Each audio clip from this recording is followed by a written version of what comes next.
Oh, here we go. Right, so he woke to the creak of old iron hinges, and thus Sir Tyrion is not her Sir, but never mind. And thus Tyrion enters this fantastic book, A Storm of Swords, with this line, with this bubble thought, what's going on in his head, and what a great start this is for a character arc. Now, last time we left Tyrion in a Clash of Kings, he wasn't doing too well.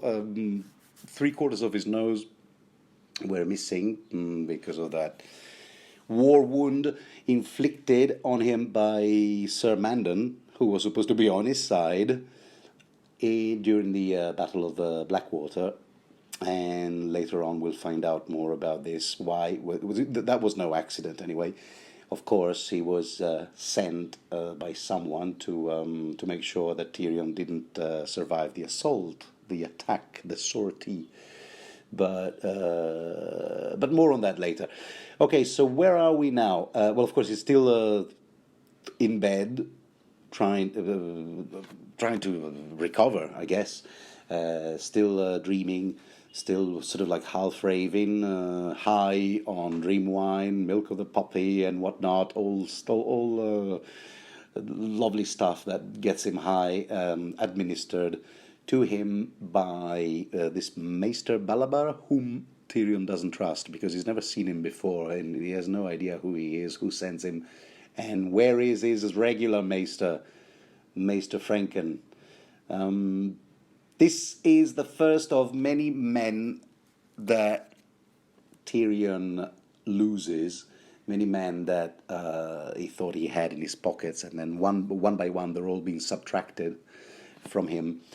With regards to the timeline, this chapter, on the timeline continuum, is, let's see, takes place after Jaime's escape from River Run and Arya's escape from Harrenhal. So this is pretty much in line with what we see, the chronology and the chapter order that we that is here on the actual book.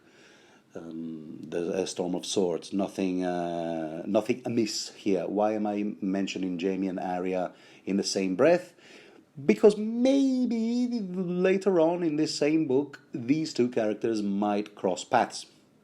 I'm saying they might cross paths literally, meaning that they might pass by the same places, if not necessarily at the same time. So that doesn't necessarily mean that they will meet, but we'll see. In fact, those two characters are running in opposite directions as we speak.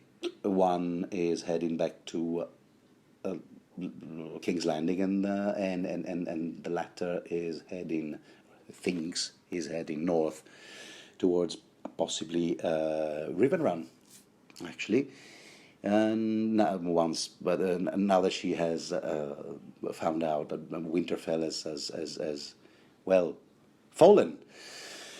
And how do I know all this stuff? How do I have these notions that this timeline, this timeline info comes from my trusty, most precise ASOIAF timeline in existence, and various bits and pieces that helped these people put this timeline together. As far as this chapter is concerned, here we go. I'll read them out to you. Tyrion is awakening from fever in this chapter. He sent for Bronn 4 days ago. Tywin says Tyrion has been out of danger for at least a fortnight. See, all of these bits and pieces of info allow us to kind of like reconstruct the timeline more or less precisely. Alayaya whipped 8 or 9 days ago. Oh my God, whipped? Ah, yes, that's not pleasant, but we will find out more about it in the chapter, as well as Northmen heading to Duskendale. Tywin is sending Tarly to sort them out. Here's something else that we will be told later on in this chapter. And what a half-assed plan that was. Sending the Northmen to Duskendale for no other reason, according to Roose Bolton, that Duskendale has not yet experienced the horrors of war, so it's high time that they did. That's pretty much all that there is to it. But of course, it would make more sense in the context of some ulterior motive, perhaps. I should probably shut up right now because in the off chance that you, dear listener, happen to be a first-time reader, well, you reasonably don't want any of these outcomes spoiled for you. So I'll keep zipped on this.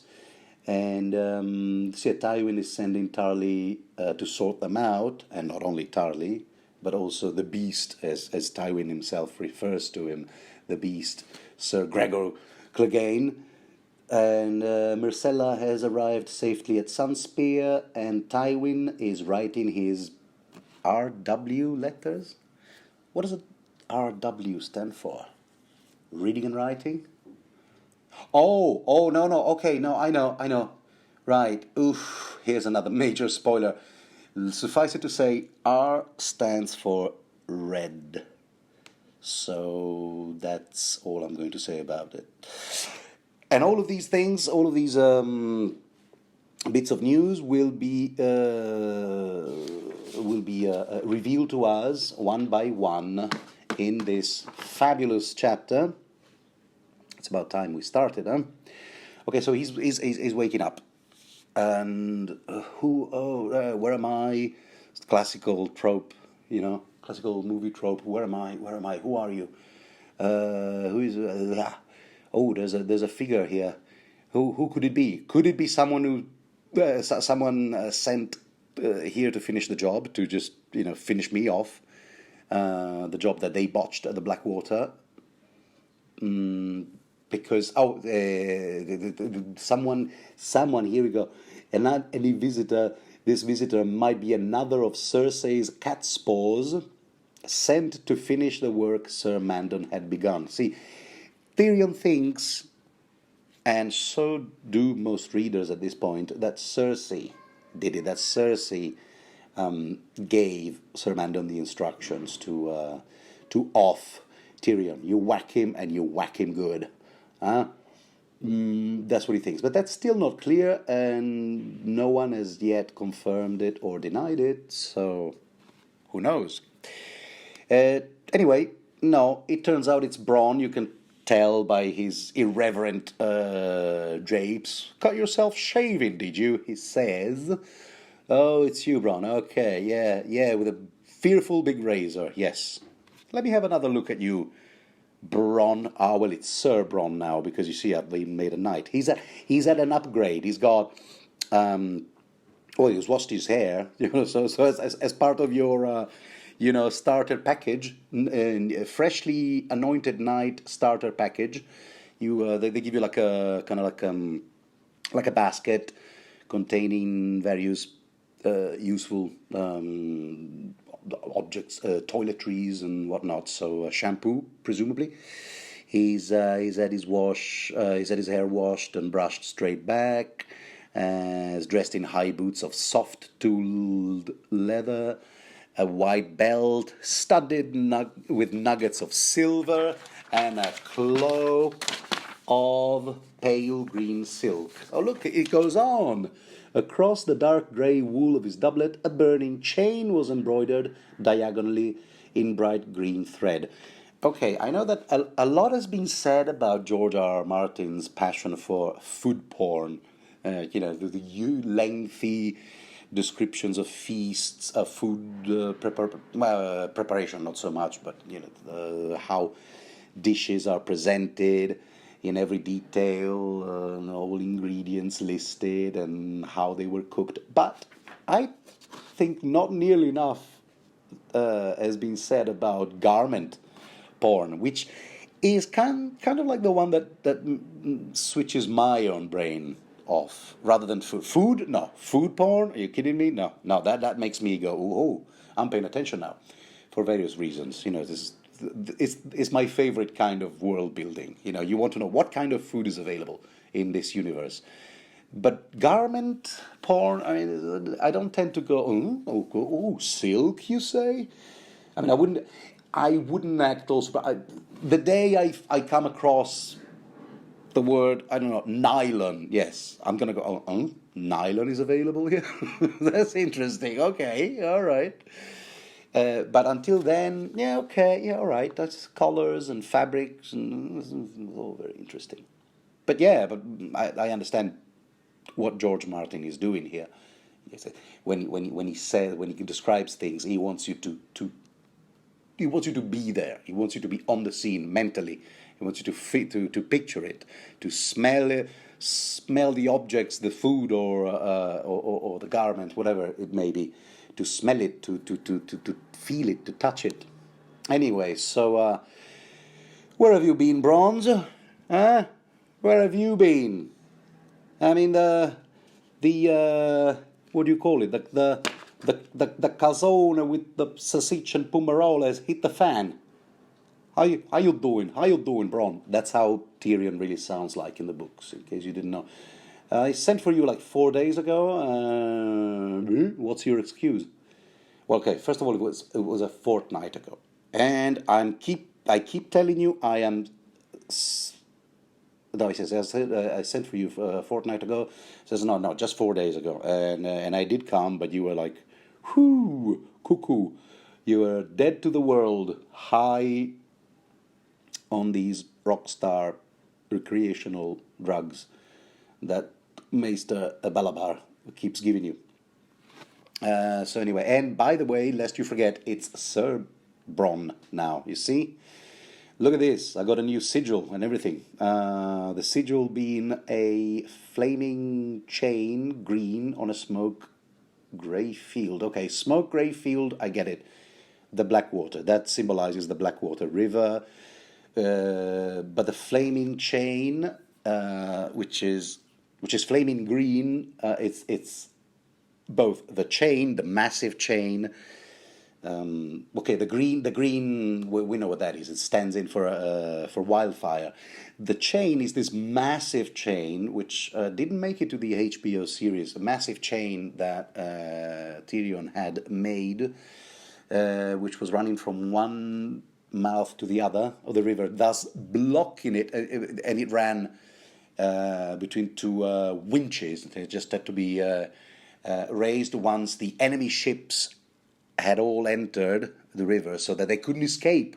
They could be set ablaze by the wildfire, but couldn't flee. So that was Tyrion's idea, for which no one is going to credit Tyrion, with the exception, of course, the Tywin later on will acknowledge it. He will say as much. He will say, yes, okay, well done for the chain. What do you want now? A medal? You just did your job. And later on in the same book, a certain Garland Tyrell will acknowledge that and say, and will say, well, actually, well done, Tyrion. I mean, if it hadn't been for you, this is the good Tyrell, and he will say that to Sansa in Sansa 3, but I don't think that's a spoiler, right? Anyway, so Bronn is a knight, and you can now call. I go by the name of Sir Bronn of the Blackwater now. Imp, see, you don't forget it, young lad. All right, okay. So this is what else is new in town? Did you were you dubbed knight by my father himself? Was he? Yeah, no, he was busy. He couldn't be bothered. No, we all. Bronn replies, "No, all of us who survived the fight at the Winch Towers. I can see that's why the chain on his sigil, because he was a winch operator, winch tower operator. He literally, I guess, spun the wheel to lift up the chain from the depth of from the bed of the river. And he said, no, we who survived the fight at the Winch Towers, we got ourselves dubbed by the High Septon. Dabbed by the High Septon and dubbed by the King's Guard. Dabbed and dubbed. Ah, George, George, George. You do like these assonances and alliterations. Took off a bloody day with only 3 of the white swords left to do the honors. Okay. So Tyrion, like us right now, anyone who's gotten curious about this, does a quick head count of the King's Guard. Okay, let me see. Right, Sir Mandon. Well, Sir Mandon died in battle, shoved into the river by Pod, who incidentally never received as much as a thank you. I'll just say that for the record. Then let's see who else was lost. Well, the Hound, said Bronn, not dead, only gone. I mean, at the sight of Wildfire, he said, "Okay, guys, I'm out of here. Bye." And F the king, F the imp, F this, F that, and language, young man. I said, yeah, no, that doesn't matter. I'm out of here. I don't, nothing is worth that. Nothing is worth facing the Wildfire. So I'm so gone. And he's gone. We don't know where he's at right now. So that's that. What happened to the other knights, the King's Guard? Let's see. Aris Oakheart is now in Dorne. We will find out. Protecting Myrcella, which, as far as I can tell, is a rather cushy job, for now anyway. And, of course, Barristan Selmy left, not before giving a huge middle finger to the royal family. "This is what I think of you," and slamming the door behind him. And Jaime, well, we know where Jaime is. I think that's about it. Should be 7 of them. There's only 3 left. At King's Landing, so there you go. So he goes, all right, so I don't know what my sister thinks I am, because she's keeping me in the dark and she just feeds me shit. What am I, a mushroom? Ha! See? What am I, a fucking mushroom? Bronn, how you doing? Okay, right, enough of that. Pod's a good lad, but I don't get many news from him because he never seems to understand. First of all, what Pod is it's not that he's confused. He is really uncomfortable in the presence of highborn people, anyone, absolutely anyone, all of his superiors, and he tends to deem a lot of people his superiors. So whenever he's like, I know people like that. I know people who could really perform well, really intelligent, can write articulate text, but when it comes to face-to-face confrontation, they just quiver. And so that's Pod, and also he's a kid. Let's not forget. Anyway, so what about I asked Pod to fetch Jacelyn Bywater. Is that his name?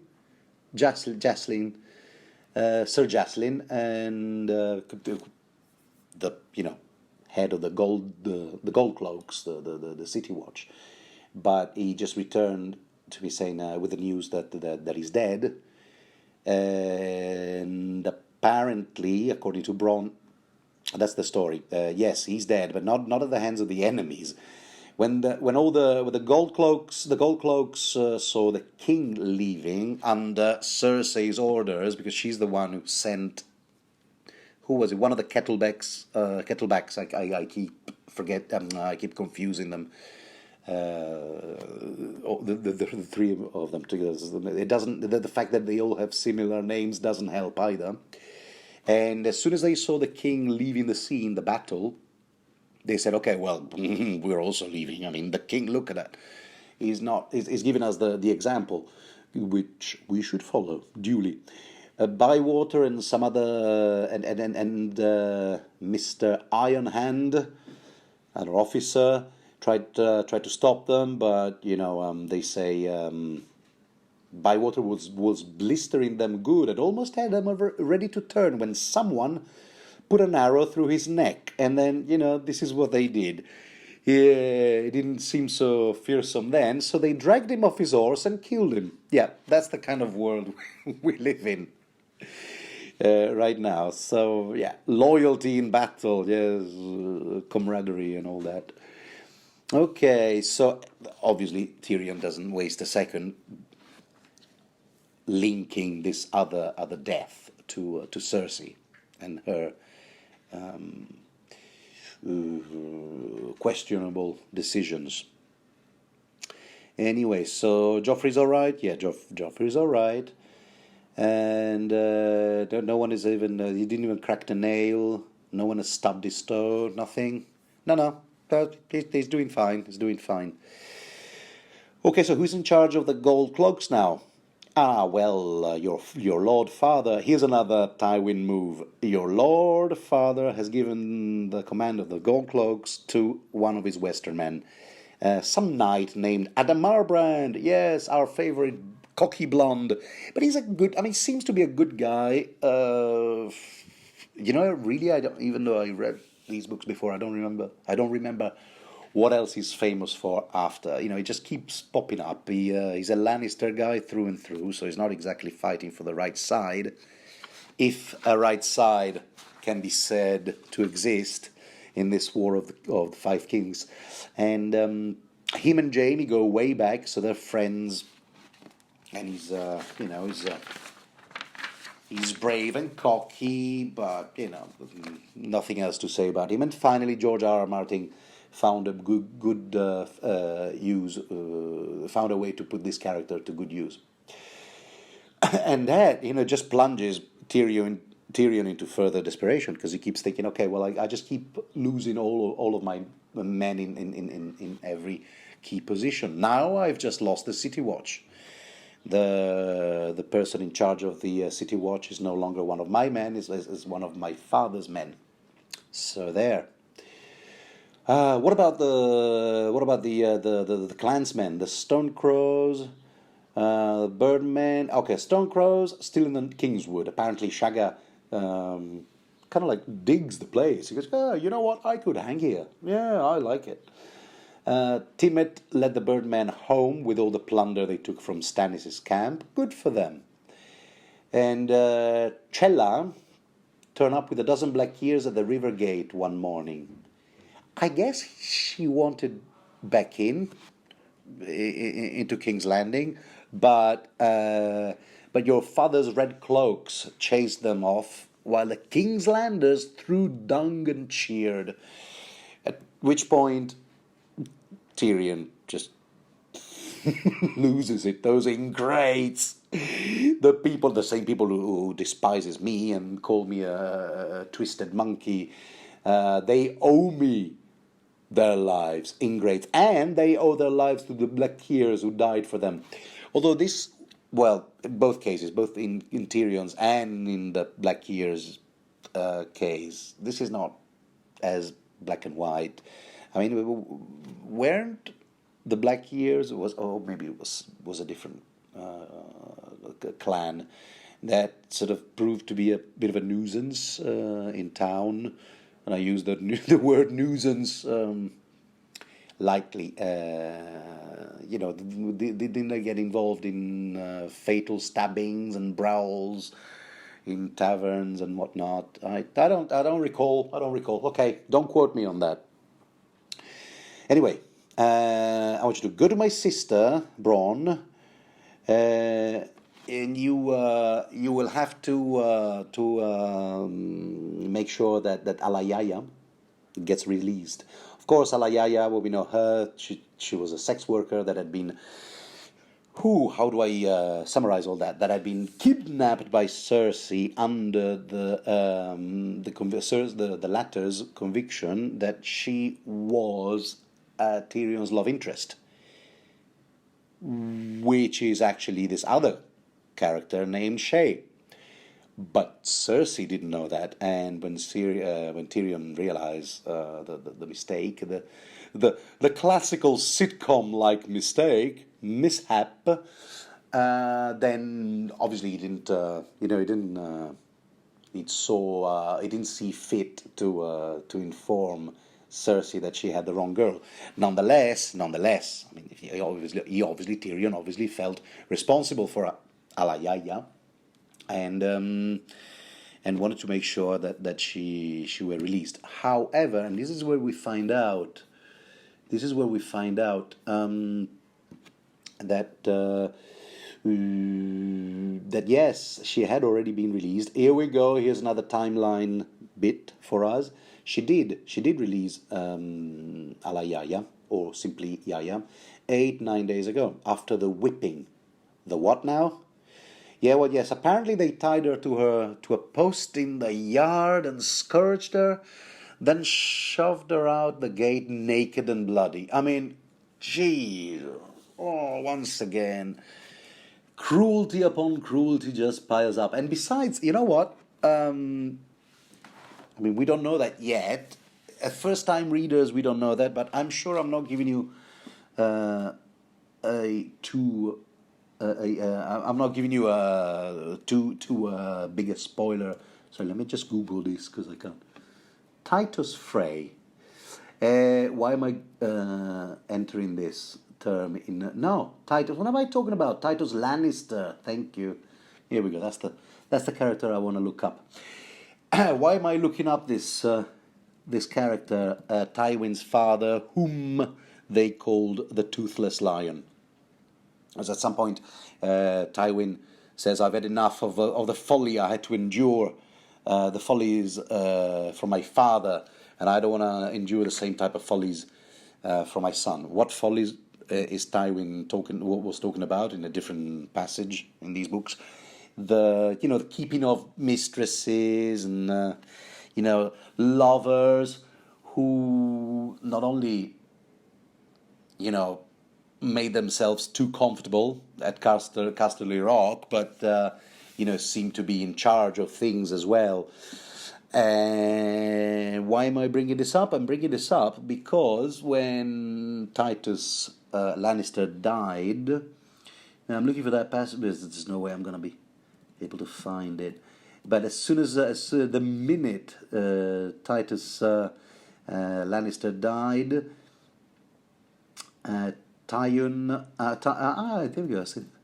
Tywin. I think I found it. Titus died of a heart attack while climbing stairs to see this new mistress, whose name I don't. Oh, she doesn't have a name. Oh, never mind. But not here on the Wiki of Ice and Fire. Tywin, the new Lord of Casterly Rock, all ordered a walk of atonement through Lannisport for his father's mistress. And if you don't know what a walk of atonement is, that's exactly what we just heard described. Yaya had to endure a walk through town, in her birth suit, in the nip. So why am I bringing up all this history? Because this feels more like, seems to have Tywin's rather than Cersei's fingerprint, but we'll find out.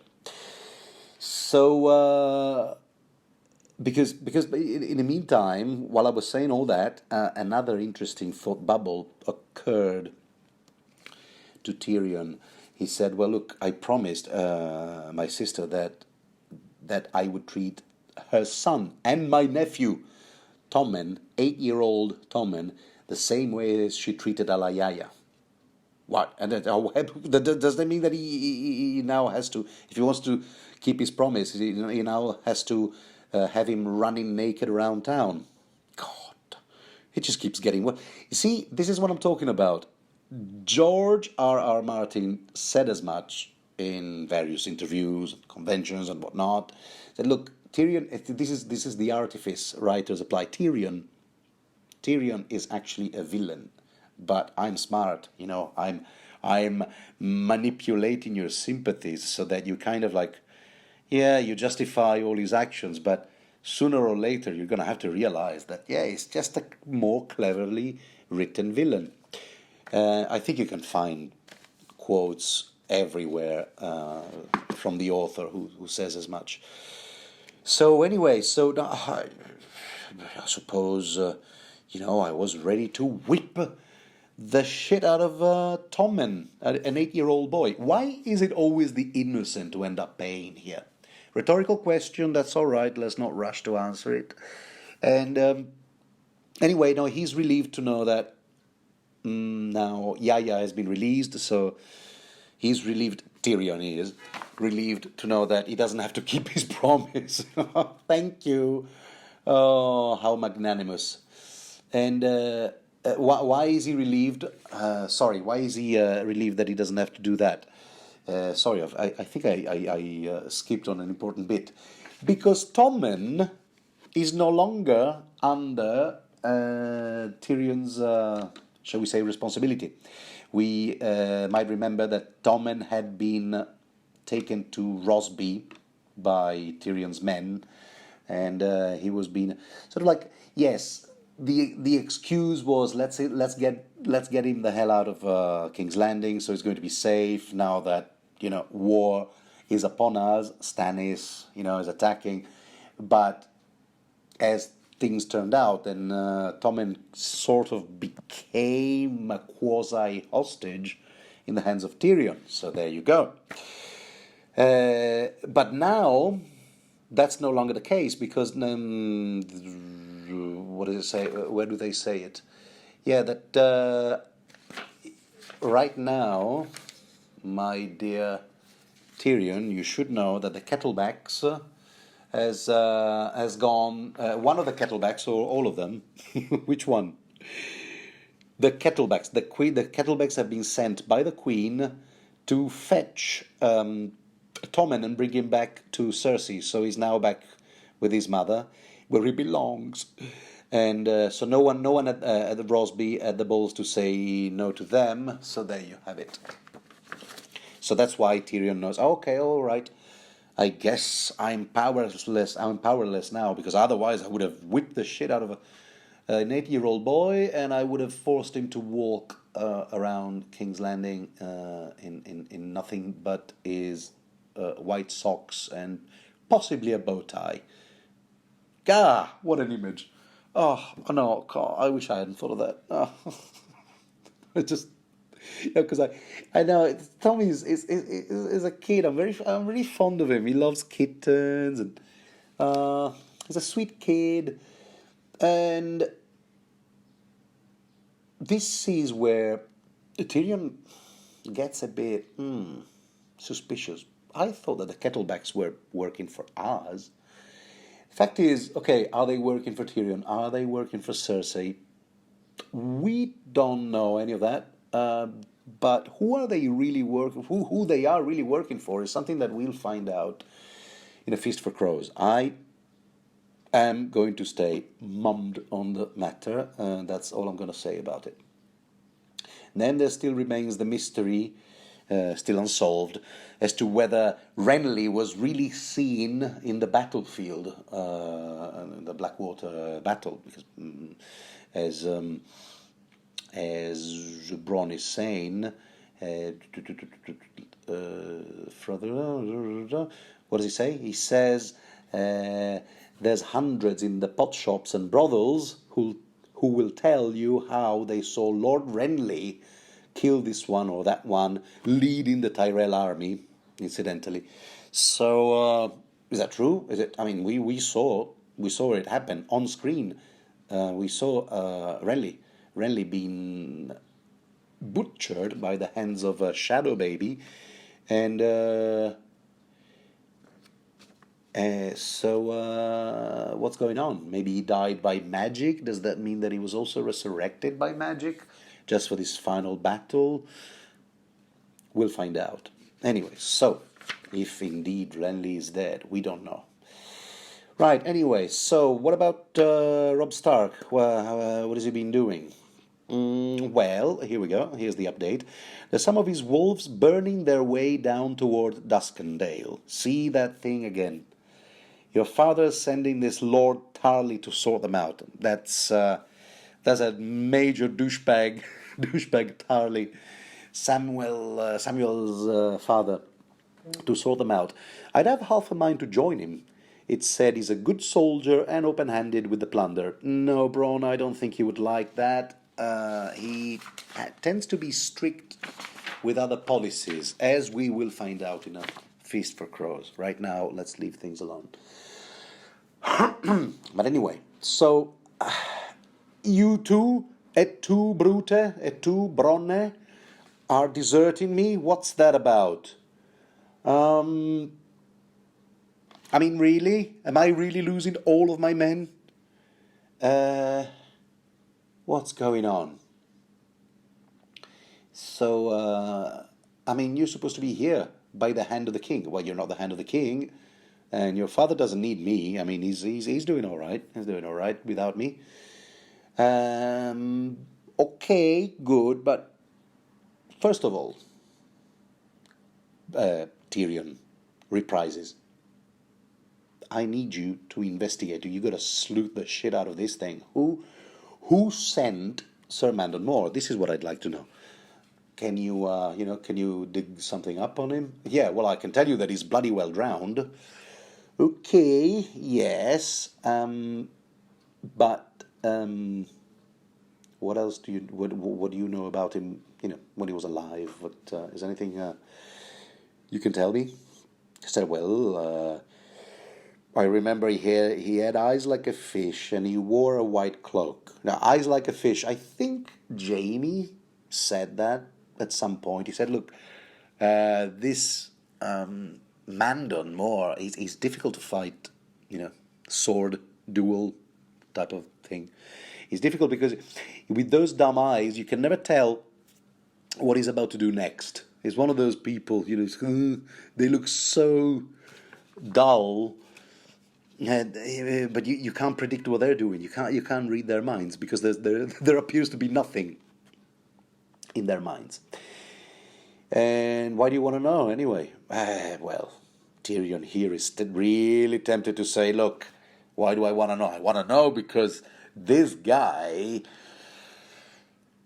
made an attempt on my life, and if it wasn't for Pod, I'd be dead. And I have half a mind that Cersei sent him to whack me. But he said no. He stopped short because he thought, wait a second, no. The walls of ears around here. The walls. But he doesn't say it like that. He said that there were rats in the walls, which is a nice H.P. Lovecraft quote. I thought, rats in the walls, so I'd better shut up. And anyway, it's time I paid a call on my father. So get Pod, and you and me, let's all get me in my regular clothes so I can pay a visit to my father. He doesn't even take a shower. People don't really wash a lot in this universe. I'm telling you, the stench that must be going around. Anyway. Oh, by the way, as they're struggling to put his shirt on, and does this shoe go with that one? No. Anyway, as they're struggling to slip him into his clothes, they're still casually talking. So, what about Marjorie Tyrell, who is now going to marry Joffrey? An idea that was first hatched by Tyrion in order to forge an alliance between the Lannisters and the Tyrells, which is a very clever idea on a short distance. in a short distance, but once again, one more of Tyrion's ideas that for which Tyrion doesn't really get a lot of credit. Has she arrived? No. She will be here soon. She's on her way. In the meantime, the Tyrells are here, as you know. They've been carting food up from Highgarden for the wedding feast. They've been carting food up from Highgarden and giving it away in her name, and everybody loves the Tyrells. How philanthropic of them. Let's not forget that the Tyrells were the responsible for choking King's Landing in the first place by withholding deliveries of their food. So, philanthropic in the way of George Soros, Bill Gates, that kind of philanthropists. So anyway, did I just say that out loud? Never mind. All right, okay, Podrick Payne, come over here. We're still half dressed. Podrick Payne, that's right.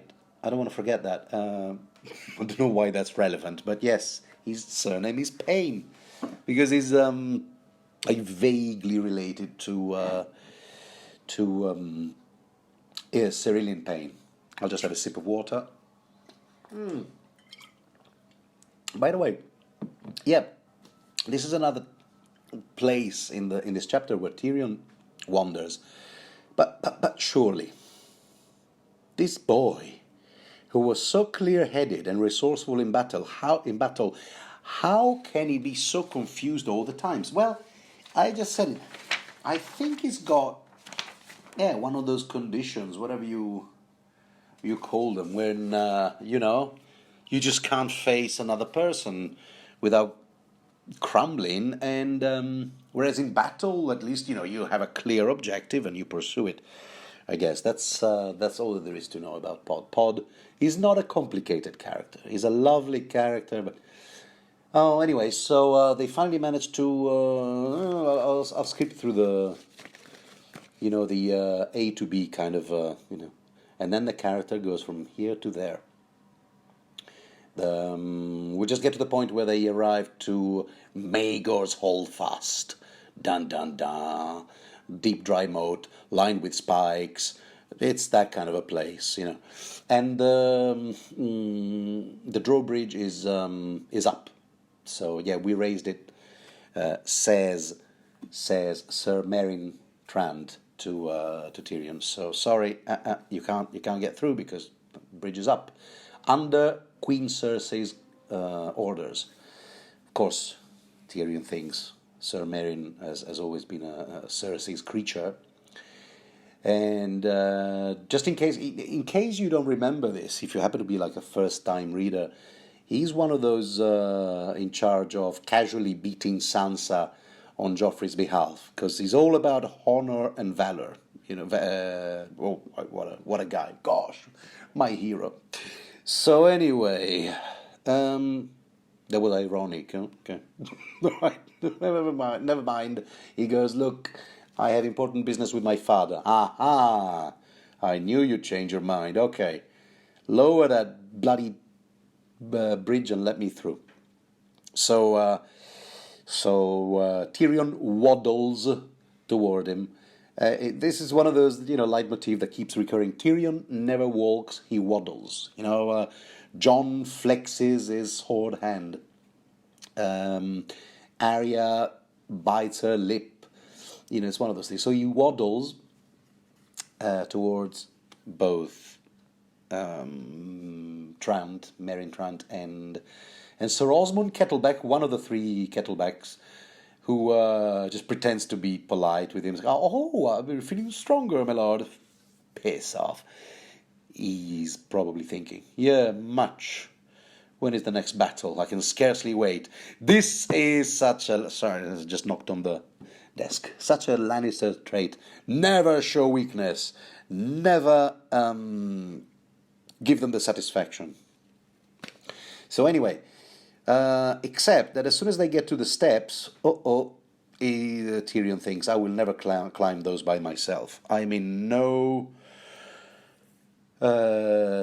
condition. I'm so unfit right now, being bedridden for like a fortnight. No, is it a fortnight? Anyway, Braun, can you carry me, but discreetly, and only for the first bit. After that, I don't want to be seen by my father, being carried. Once we get to the top, just drop me gently, and then I'll walk. Okay, that's kind of like the plan. He doesn't say as much, but yeah, that's what's going to happen. And as they climb, I guess they get a better look at the outer ward once they get to a higher position, which they noticed is crowded with tents and pavilions, dozens of them. Tyrell men, Podrick Payne explained, because Lord Rowans is here, Lord Redwine, who is here, who also had his sons. You might remember his sons Horror and Slobber. Right now, I can't, the red wines. I can't even remember their actual God's given names. They are affectionately named the twins, the red wine twins, who are affectionately named as Horror and Slobber. They were wards in King's Landing, but they had been returned to him, to Lord Redwine, by Littlefinger, a character that will become relevant in the next pages. So one thing that we learned from this little nugget of information is that Tyrell's bannermen now outnumber the City Watch. Implications? There could be some. I mean, when you think about the, power resides where people think it resides. You know that good old riddle posed by Varys, Lord of Varys. He says, well, there's a man with a sword. Who is he going to obey? The septon, the aristocrat, the king, the rich man. Who do you think? Who is the swordsman going to put his swords to use? Who is he going to swear allegiance to? Who has the power? Whoever has the gold, the religion, and yes, okay, the moral of this story being that yes, power resides as a shadow on the wall. Power resides where people think it resides. But ultimately, if this whole question and dilemma hinges on the swordsman, well, and how the sword will be used, then I'm guessing that the sword, the power pretty much resides in the sword. This is my interpretation of it, and right now, at the moment, as far as King's Landing is concerned, those swords belong to the Tyrells. So they're not in charge officially, but they own the majority of the, I don't want to say armies, but armed men at the moment. That factor should not be underestimated, as we will find out very soon. Anyway, so another person they meet is this famed Adam Marbrand. Oh, hello! Descending the turnpike stairs in the ornate black breastplate of cloth of gold cloak of an officer in the City Watch. My lord, he actually seems even genuinely polite to Tyrion. He goes, "Hey, how you doing? You all right? It's good to see you." Actually, he seems. That's how I read it. Genuinely happy to see him, or so it appears. So anyway, yes. So how you doing? I heard that you were dead, but no. I'm doing all right. You heard that the small grave was being dug? No. Under the circumstances, it seemed best to get up. I hear you're commander of the City Watch. Shall I offer congratulations or condolences? Both, I fear. Sir Adam smiled. And also he goes, look, death and desertion have left me with some 4,400, and only the gods and Littlefinger know how we are to go on paying wages for so many, but your sister forbids me to dismiss any. But is it really going to be Littlefinger? Is this really going to be Littlefinger's problem? That we'll find out. Incidentally, Littlefinger, who has now returned to, that he's been given a castle title, he's been given Harrenhal for his services, and he's back to King's Landing. He, for some reason, the HBO series has him join the Tyrells way in Bitterbridge, way back, way before he actually does in the books. Then here you can see some footage from the HBO series of Littlefinger, who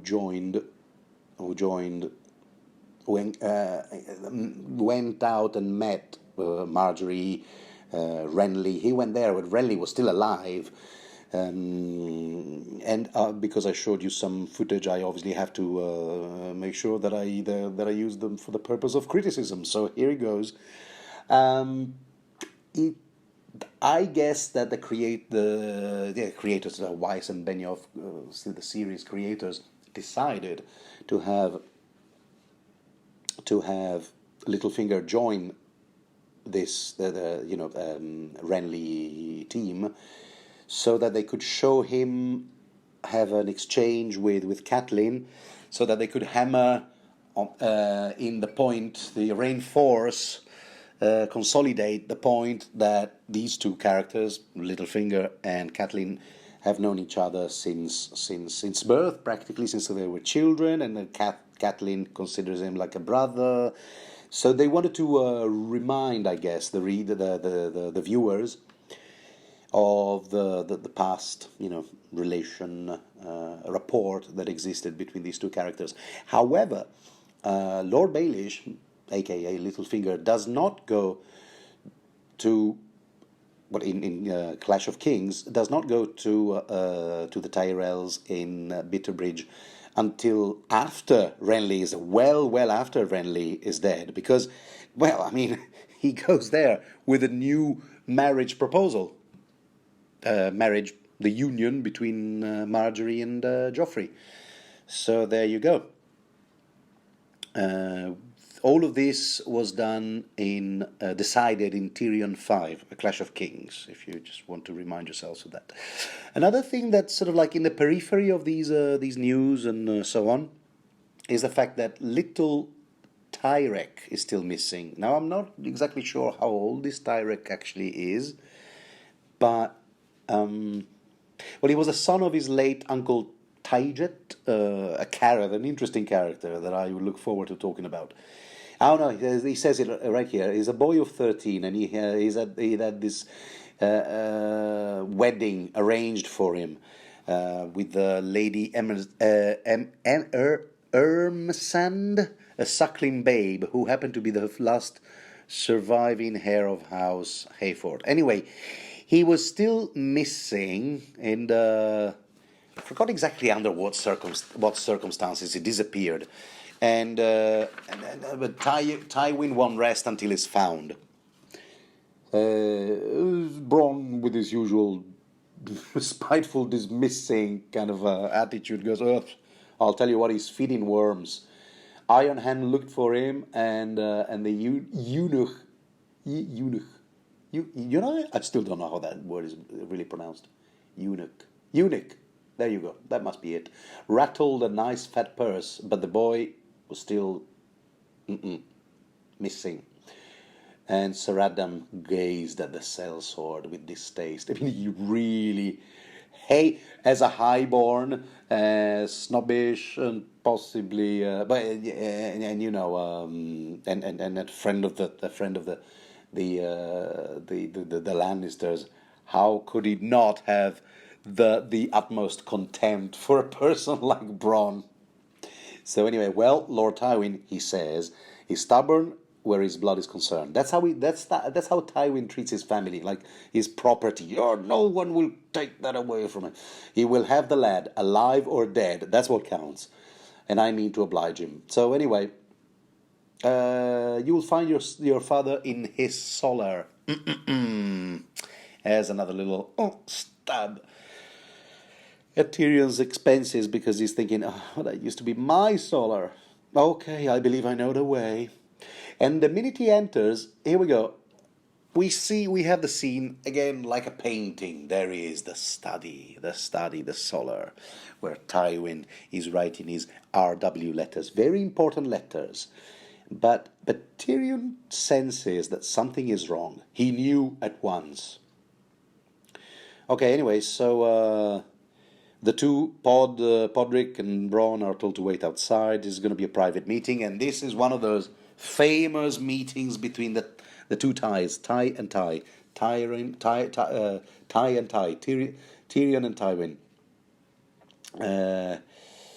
Once again, Tywin is described, Lord of Casterly Rock, as lean as a man, 20 years younger, stiff blonde whiskers.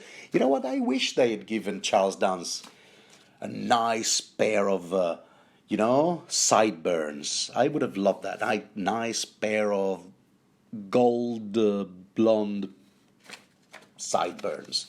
And they'd shaved his head completely. And also, he was wearing a chain of golden hands, the fingers of each clasping the wrist of the next.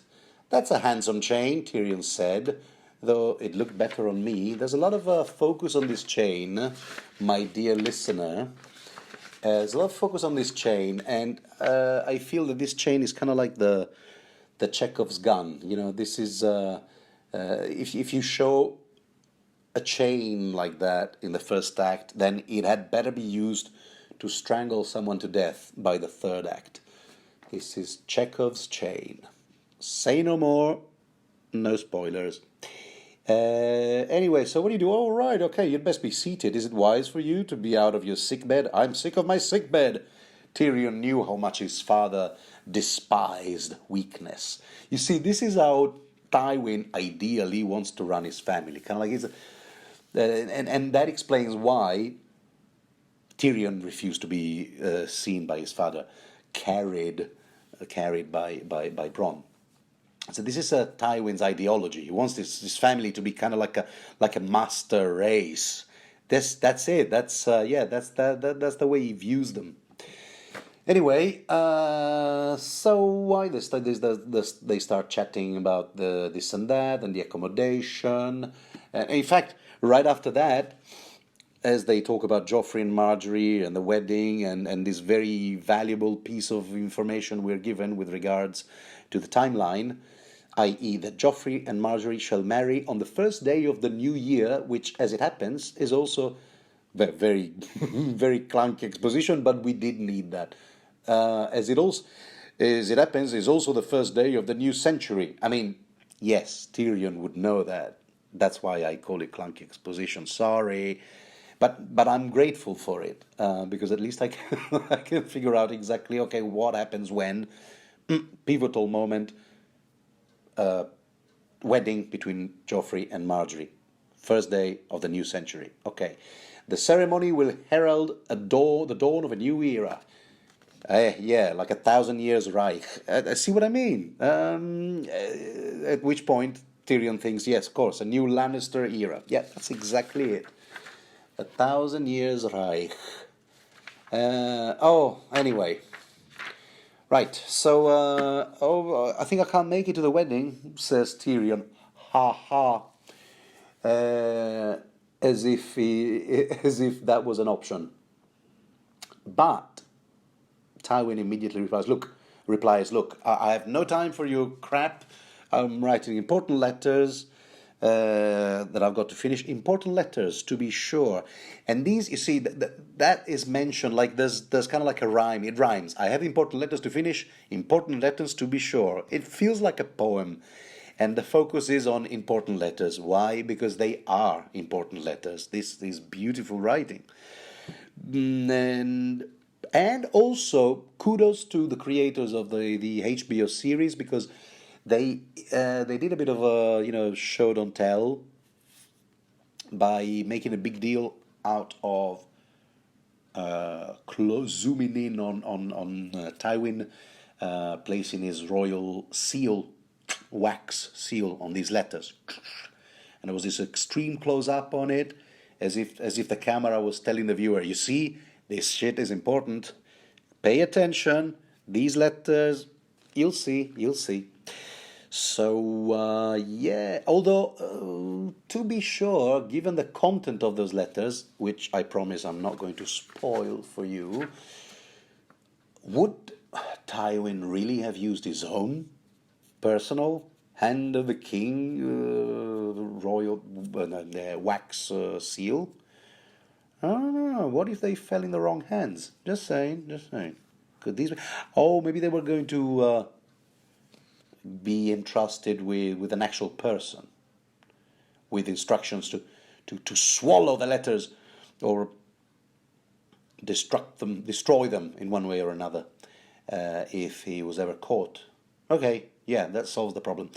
So, and I'm surprised not to see you high as a kite, says Tywin. I thought Maester Balabar was giving you all the right stuff. Balabar, who came to the city in Lord Redwine's retinue. Okay, we finally find out how he happens to be in King's Landing. Even even their own Maester. Anyway, so a lot of this, a lot of that.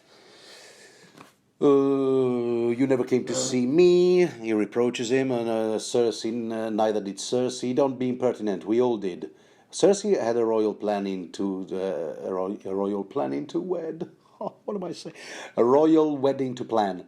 And I am waging a war, and besides, you have been out of danger for at least a fortnight. There it is, another piece of information. I came to see you. I did come to see you, but then I was told you were out of danger, so I stopped. Visit you. Anyway, that wound is ghastly enough. Yeah, that's just what Tyrion needed to hear, I'll grant you. What madness possessed you to go out in battle? I said, well, okay, well, look, if I'd been Jaime, right now you'd be praising me for, such a display of courage. Why will you not validate me? He goes, Jaime would never be so foolish. He has an answer for everything. Jaime would never be so foolish as to remove his helm in battle. You trust you killed the man who cut you? Yeah, it's another case of you should see the other guy. Dear God, what a lovely, benevolent father. Anyway, the wretch is dead enough. Let's say no more of that. Because, he's tempted to say, the wretch who was sent by your daughter to kill me is dead. But he can't say it because he has no evidence. That's why, that's why he wants to, that's why he wants to gather evidence. Hence, his request to Bronn. What do we know about this idiot Sir Mandon? Anyway, father, should you not be fighting some Baratheons and some Starks and whatnot? He goes, no, that's not the plan right now. First of all, we need to wait for Lord Redwine to bring his fleet up here. Right now, we don't have the ships to assail Dragonstone. And not to mention, and as for it doesn't matter anyway. He's Stanislav. That's what I'm going to call him henceforth. Stanislav is done for. He's finished. His career is over, and what's his name? The young wolf, Robb Stark, does not really concern me. In fact, a large force of Northmen under Helman Tallhart. That's how I guess it's pronounced. Tallhart. It's a compound word. And Robert Glover are descending toward Duskendale. Here's that piece of news again. How does he know that? I mean, how is Tywin aware of this plan in such details, down to the names of the commanding officers? What's going on here? How could he have found out, and from whom? Okay, shut up. Now, zip it. Anyway, he says, no problem. I've sent Lord Tarly to meet them, and Sir Gregor will be in charge of driving up the King's Road to cut off their retreat. So he's already got a plan in motion. So the Duskendale business is already kind of resolved. But Tyrion is smart enough to know that Duskendale has no strategic value. He says there was nothing at Duskendale worth such a risk. Had the young wolf finally blundered? Yeah, all this stuff is going to be important. Anyway, so and right after that, forget about Duskendale. Don't stop asking questions, says Tywin. It's nothing you need trouble yourself with. Your face is pale as death, and there's blood seeping through your dressings. Oh my God. You see what just happened here? You see what George Martin has just done? We talked about the letters and Duskendale and how Tywin is strangely, suspiciously aware of all these Northmen movements. And right after that, he plants an image in our heads. Your face is pale as death, and there's blood seeping through your dressing. Pale as death. Excuse me, that's Roose Bolton. There's no way that's not Roose Bolton. And there's blood seeping through your dressing, like blood, as in leeches. This is genius. That's kind of like it's. I mean, I've read about this.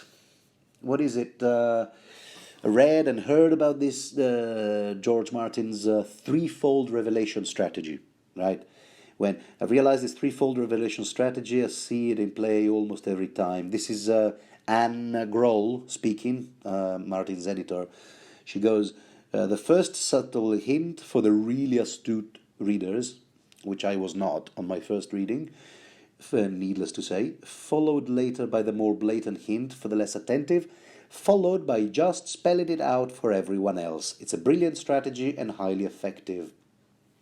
This isn't even a subtle hint. This is this is a NLP subliminal inception level. Roose Bolton, the image of Roose Bolton planted in our reader's mind and associated with these notions. The letters, the information that really Tywin shouldn't possess, and yet somehow he is aware of these Northmen's plans well in advance. And there it is, right there. Right after that, Tyrion says, Pod tells me that Littlefinger's been made Lord of Harrenhal. And Tywin replies, an empty title so long as Roose Bolton holds the castle for Robb Stark. And there it is now. That's name again. And this is brilliant. Of course, I missed the entire thing upon my first reading. Anyway, subliminal threefold revelation strategy. Okay, so what else? Right. Anyway, what are you doing here? Tywin still wants to know. What is it? Here, that good job with the chain. Well done there. But who cares? I mean, well done. What do you want? Lands, castles, some office. And he's a little bloody gratitude would make a nice start. Yeah, mummers and monkeys require applause, okay? When,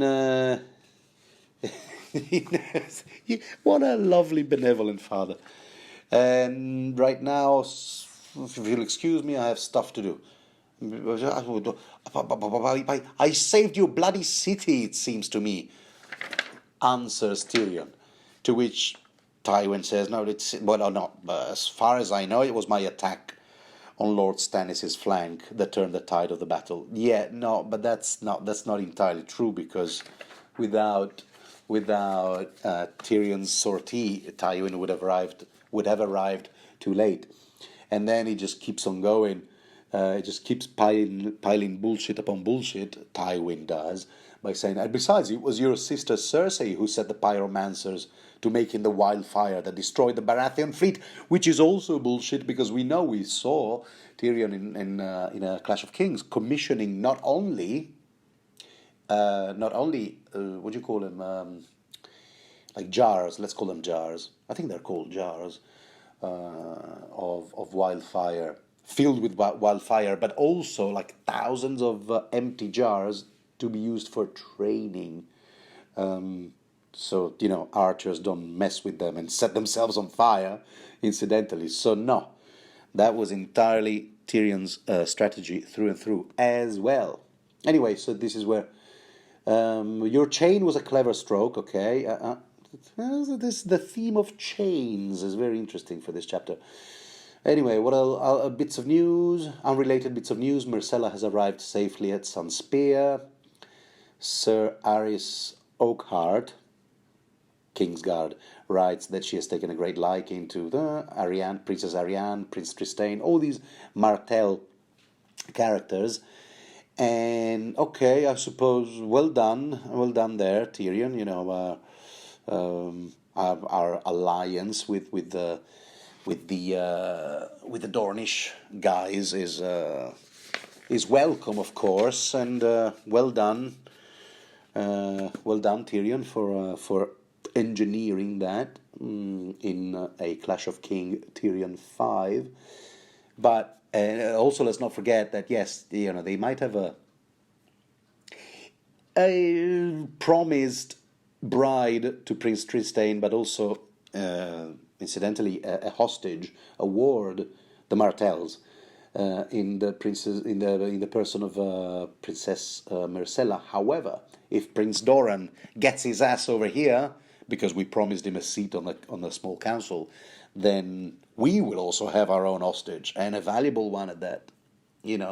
Patriarchal leader, capo di tutti i capi, in mafia, in mob terminology. If he comes here. And yes, that's part of the thing, one of many things that you, Tyrion, promised to Doran. But I seem to recall that you also promised him vengeance as well. And here, this is where I'm going to try my best. Peter Dinklage delivery. I promised him justice. How did that sound? I promised it. No, okay, I don't do a very good HBO Tyrion. But hey, do you think that when Peter Dinklage first realized that he had to sound British English, then he modeled his own accent on Eddie Izzard? Because now I bet that you go back and watch the series, I bet you won't be able to unhear it now. That's Eddie Izzard. I could be wrong. I don't know.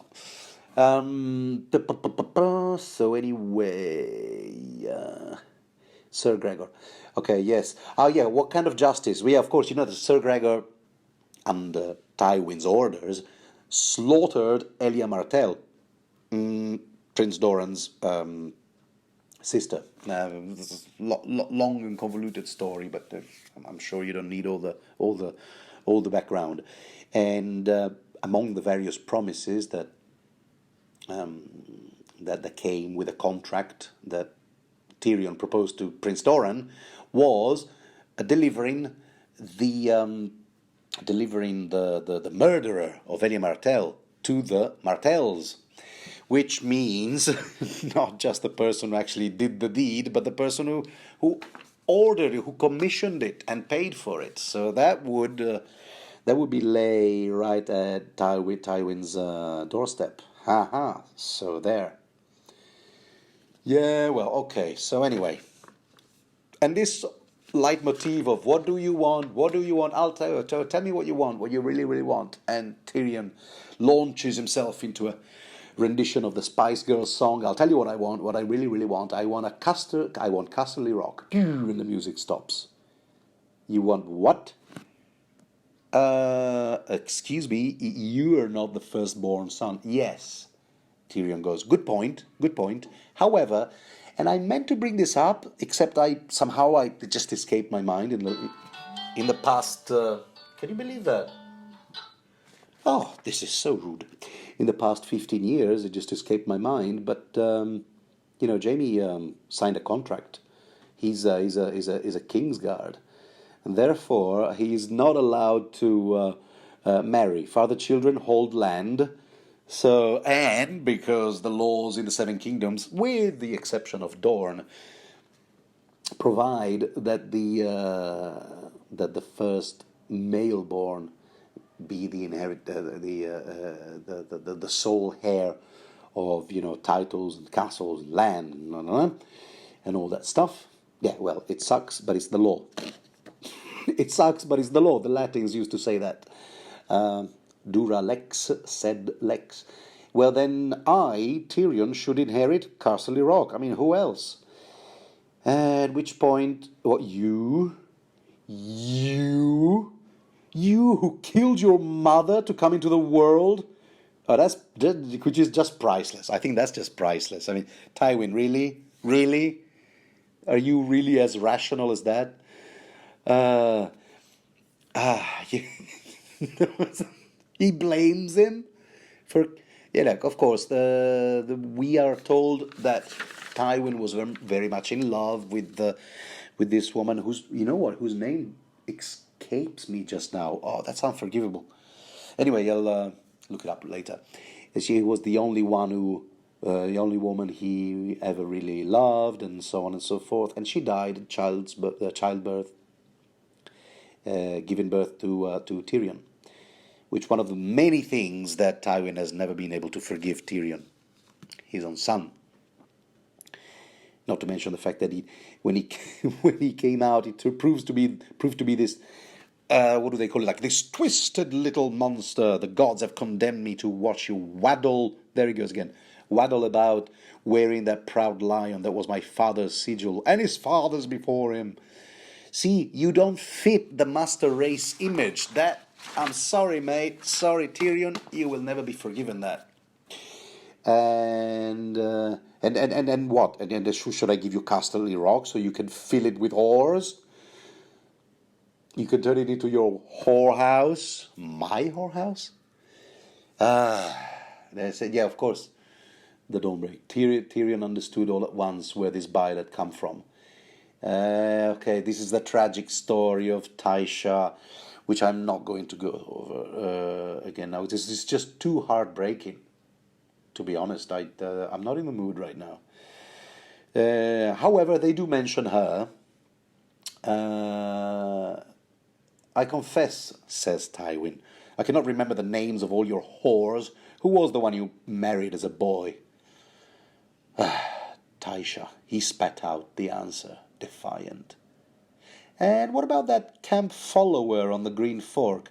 Oh, Tywin knew about Shay. Well, there's nothing Tywin doesn't know, I guess. He had his own spies on Tyrion, presumably. That could spell out trouble for later. Why do you care? He doesn't want to say her name because obviously now he's got himself he's walking on thin ice, so to speak. So and by the way, it wasn't to save a horse's life that keeps going, Tywin. That you threaten. I hear that you threaten to flog Tommen in front of Cersei. Is that what you did? Yeah. Well, I might have made some threats. He goes, yeah, just to keep her safe. Either to save a horse virtue, you threaten your own house, your own kin. Is that the way of it? Anyway, yeah, you can see why, I'm not saying I sympathize or understand, but you can see where the massive chip on his shoulder. What did I just say? Massive chip on his shoulder comes from, and that's from, being feeling ashamed to be Titus's son. I learned that the first time I learned about this, the background of Lannister's history was from comic book girl 19. The YouTuber. I love that gal. She's so competent, and yeah, she went through all of this between shots of Blanton bourbon, and so I was curious to see when this story was going to crop up. But as far as I know, we won't find out about this background in the lives of both Tywin and his sister Jenna until A Feast for Crows, I guess. Anyway, so no, he's never going to. This is never going to fly. No, you threatening Tommen in front of Cersei. No, not good. I am not impressed. But yeah, surely, says Tyrion, I didn't mean that. I mean, he's a good lad, and mine own blood.